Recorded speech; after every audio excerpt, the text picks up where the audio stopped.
அருட்பெரும் ஜோதி அருட்பெரும் ஜோதி தனிப்பெரும் கருணை அருட்பெரும் ஜோதி எல்லா உயிர்களும் இன்புற்று வாழ்க வள்ளல் மலரடி வாழ்க வாழ்க. வணக்கம். அடியேன் புதிய பிரியன் சித்தாவர்மா வைத்தியர். சீந்தில் உப்பு ஒரு உயர்தரமான சித்த மருத்துவத்தில் தவிர்க்க முடியாத ஒரு மிகப்பெரிய ஒரு மருந்து.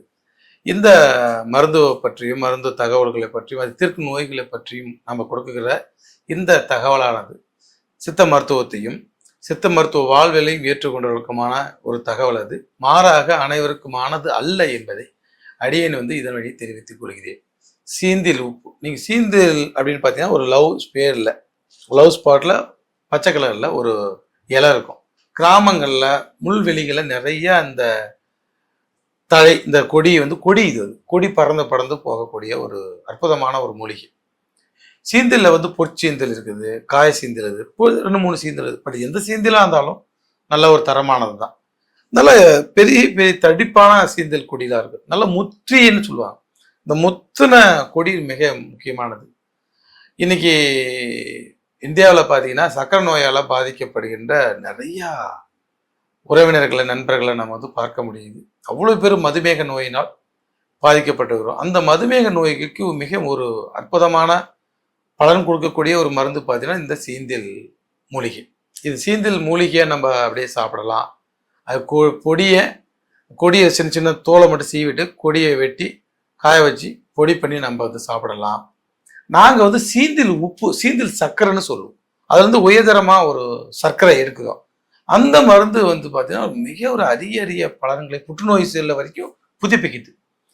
சர்க்கரை நோய் வந்த நோயாளிக்கு அந்த சர்க்கரை செல்லு அப்படியே இருப்பதனால நம்ம ரத்தம் விளக்கண மாதிரி ரொம்ப மொத்தமாயிடும். அப்போ விளக்கண மாதிரி மொத்தமாகறதுனால கை காலுக்கு மிக நுண்ணி உறுப்புகளுக்கெல்லாம் ரத்த ஓட்டம் போகாது. இப்போ கண்ணுக்கு பிறவா நுண்ணி உறுப்புகள்லாம் கண்ணில் இருக்குது. அந்த நுண்குழாய்களில் ரத்த நாளங்களில் ரத்தம் ஓட்டம் போகாத பிளாக் ஆகிக்கும். ரத்தம் விளக்கண மாதிரி ஆகிடும். தண்ணியாட்ட இருக்க வேண்டிய ரத்தம் சர்க்கரை அதிகமாக இருந்தால் ரொம்ப மொத்தமாகிடும். அதோட டென்சிட்டி ரொம்ப அதிகமாகிடும். அப்போ கண் பாதிப்பு வரும், ஆணுறுப்பு பாதிப்பு வரும். ஏன்னா ரொம்ப நுட்பமான நரம்புகள் போகக்கூடிய இடங்கள். அது கால் பாதங்களுக்கு ரத்த ஓட்டங்கள் போகாது, கால் அழுகிடும். இப்ப இந்த ரத்தத்துல அந்த சுகருடைய அளவை குறைப்பதில் இந்த சீந்தில் உப்புக்கு மிகப்பெரிய ஒரு பங்கு இருக்குது. இது செல்லை புதுப்பிக்கக்கூடிய ஒரு மருந்து. செல்லை ரெஜினேஷன் செய்யும், ரீக்ரியேஷன் பண்ணுது. தினசரி நம்ம வாழ்க்கையில வேலை செய்யும் போது, நடக்கும்போது, போகும்போது, ஓடும்போது ஒரு 1 லட்சம் செல்லு இறக்குது. உதாரணத்துக்கு ஒரு 2 லட்சம் செல்லு புதுப்பிக்கப்படுது அப்படின்னா அவங்க 1 லட்சம் செல்லு எக்ஸ்ட்ரா புதுப்பிக்கப்படுவதனால அவங்க இளமையாகவும் ஆரோக்கியமாகவும் வாழ்வாங்க.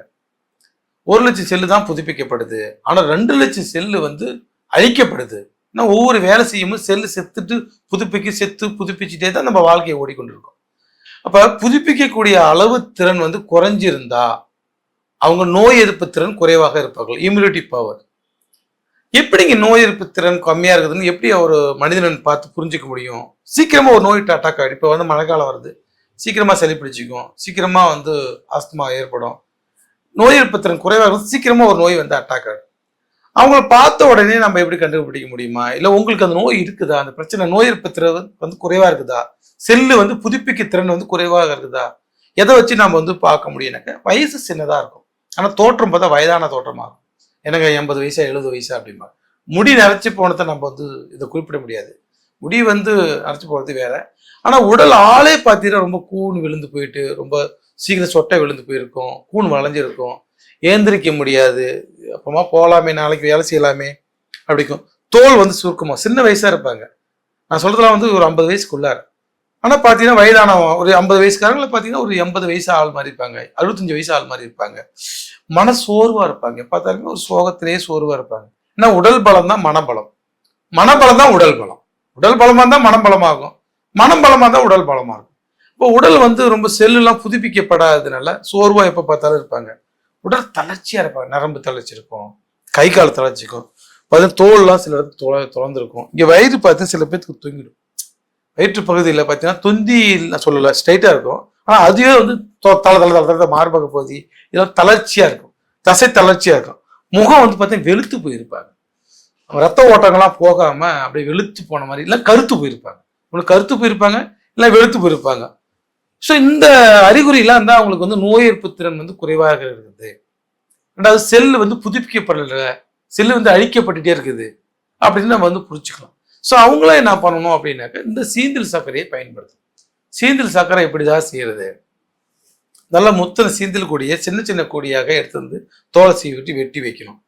வெட்டிட்டு மழை தண்ணி அல்லது ஆற்று சுத்தமான ஜலம்னு சொல்லுவாங்க, சுத்தமான ஜலத்தில் அந்த சீந்தல் நல்லா கொடியெல்லாம் இடித்து நல்லா பவுடர் ஆகிட்டு மிக்சியில் போட்டு இல்லை கிரைண்டரில் போட்டு தண்ணி ஊற்றி நல்லா அது மைய வைக்கணும். ஒரு ஜாம் மாதிரி நல்லா மைய வச்ச பிறகு தண்ணியில் ஊற வச்சு நைட்டில் ஊற வச்சிடணும். ஒரு 3 மணி நேரம் 4 மணி நேரம் நல்லா இடிச்சிட்டு இல்லை உரலில் போட்டு இடிச்சிட்டுனா பவுடர் மாதிரி ஆகிடும். இப்போ தண்ணியில் ஊற வச்சிடணும். ஊற வச்சுட்டு அந்த சக்கையை மறுநாள் எடுத்து சக்கையெல்லாம் நல்லா கசக்கிட்டு அதுக்கு உப்புலாம் தண்ணியில் படிகிற மாதிரி கலக்கிட்டு சக்கையை எடுத்து வேறு இடத்த வச்சிடணும். அந்த தண்ணியை சுத்தம் இல்லாமல் இந்த கசடெல்லாம் எடுத்துட்டு அப்படியே வெயிலில் வச்சுட்டுனா அந்த வெயிலில் அந்த சூரிய வெயிலில் வைக்கும்போது அப்படியே கீழே படிஞ்சு வெள்ளை கலர் இருக்கும். தண்ணியில் வெள்ளை கலரில் படிஞ்சு நிற்கும். அதுதான் சீந்தில் சர்க்கரைன்னு சொல்லுவோம். கசப்புத்தன்மை நல்லா அருமையாக கசக்கும் அது. ஆனால் அதோடைய நன்மைகள் வந்து இனிப்பு. அது சுவை என்னமோ கசப்பு தான், அதில் ஆனால் கோடான கோடி இனிப்பு நன்மை தரக்கூடிய இனிப்பு இருக்குது. எப்படின்னாக்க இனிப்பினையே சரி பண்ணும், மன சோர்வை சரி பண்ணும், சரீரத்துக்கு தளர்ச்சியை நீக்கி தரும், நோய் எதிர்ப்பு சக்தியை கொடுக்கும், இருதயத்துக்கு பலப்படும். கண் நோய் பாதிச்ச உடையவங்க சைந்து சர்க்கரை சாப்பிட்டு தான் நல்லா இருக்கும். சர்க்கரை நோயாளிக்கு வந்து குணமாகும். முடி உதிர்றவங்க வந்து புதுமையாக இருப்பாங்க. வயது 80 வயசு ஆனால் தோட்டத்தில் 40 மாதிரி இருப்பாங்க. ஏன்னா செல்லெல்லாம் புதுப்பிச்சுக்கிட்டே இருப்பாங்க.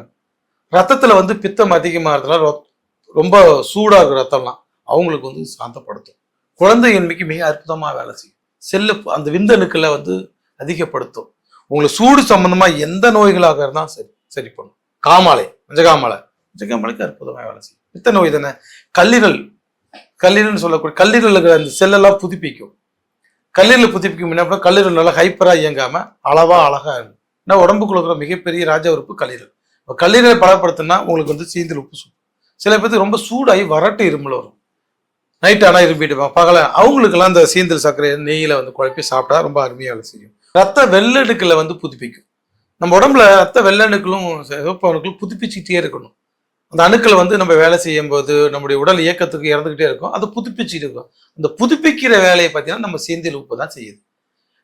புற்றுநோய்க்கு பார்த்தீங்கன்னா அந்த புற்றுநோய் செல்லு உடம்புல இருந்துக்கிட்டு தான் அதை அரிச்சிக்கும்.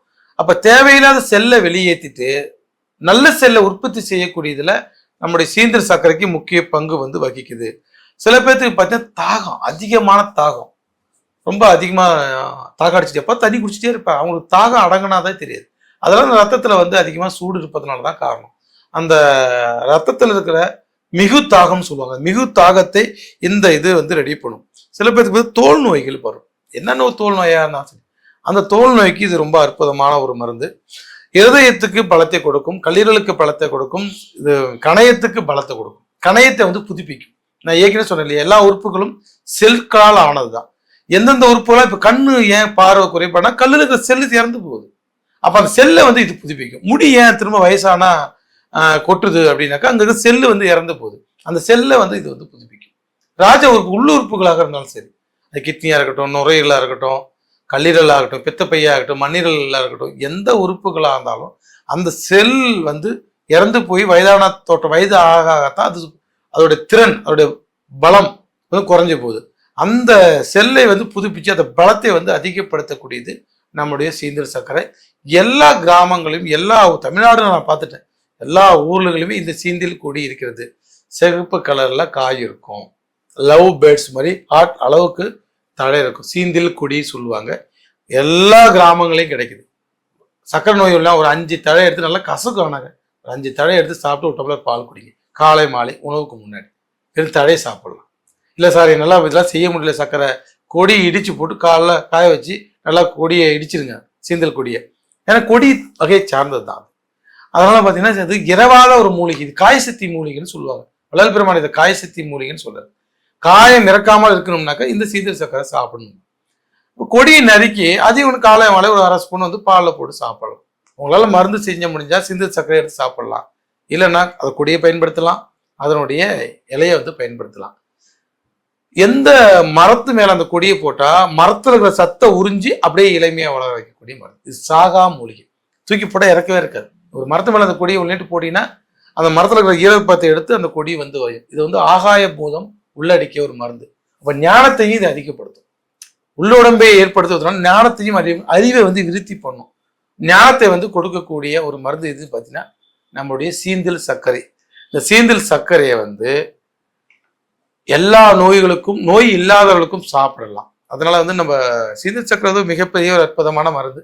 சித்த மருத்துவத்துல நிறைய மருந்துகள்லாம் நாங்கள் சீந்தில் சர்க்கரையை சேர்ப்போம்.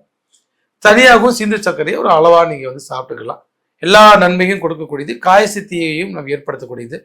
ஸோ இந்த சித்தர்கள் அருளை இந்த காயசக்தி மூலிகை சீந்தில் உப்பை சாப்பிட்டு நீங்க நூடி ஆரோக்கியத்தோடு வாழணும்னு நான் வந்து இறைவனை வந்து பிரார்த்திக்கிறேன். நன்றி, வணக்கம். அருட்பெரும் ஜோதி, அருட்பெரும் ஜோதி, தனிப்பெரும் கருணை, அருட்பெரும் ஜோதி. எல்லா உயிர்களும் இன்புற்று வாழ்க, வள்ளல் மலரடி வாழ்க வாழ்க. நன்றி, வணக்கம்.